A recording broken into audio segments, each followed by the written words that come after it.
माजी मंत्री बाबा सिद्दीकी यांच्या हत्येप्रकरणी आणखी एका आरोपीला अटक करण्यात गुन्हे शाखेला यश मिळालं आहे।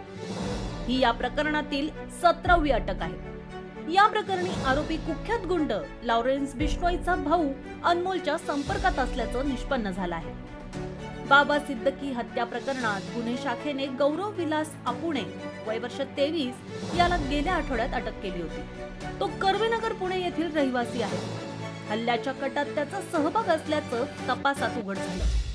फरार आरोपींनी त्याला शस्त्र चालवण्याचं प्रशिक्षणही दिलं होतं। पाठोपाठ आता आणखी एका आरोपीच्या मुसक्या आवळण्यात गुन्हे शाखेला यश मिळालंय। बाबा सिद्दीकी यांच्यावर गोळीबार करून पळून गेलेला आरोपी शिवकुमार गौतम उर्फ शिवा याला रविवारी अटक करण्यात आली। गोळीबारानंतर शिवा पळून जाण्यात यशस्वी ठरला होता। त्याला व त्याच्या साथीदारांना पकडण्यासाठी गेलेल्या पोलिसांनी 2 आरोपींना अटक केली होती। मात्र त्यांना मुंबईत परतण्याऐवजी शिवकुमारला घेऊनच या असं सांगण्यात आलं।